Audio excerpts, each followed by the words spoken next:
To create a new folder on your computer, right-click on the desktop and go New and click Folder. Let's rename it to Folder 1. If you click outside, you will not be able to rename the folder. To fix this, select Folder again and right-click on it and select Rename and rename it.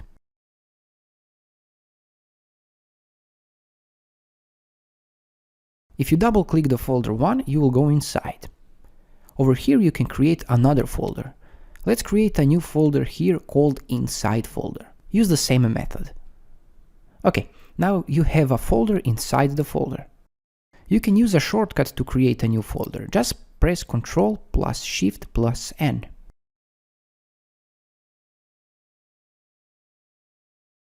You can also quickly create many folders by copying and pasting.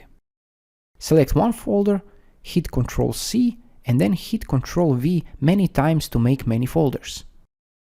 Now you can rename it quickly by pressing F2 on your keyboard. If you go up here, you can see where you are in the folders so you don't get lost. You can click on the folders to quickly move between them.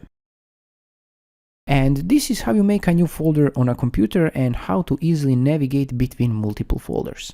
Thanks for watching and have a nice day.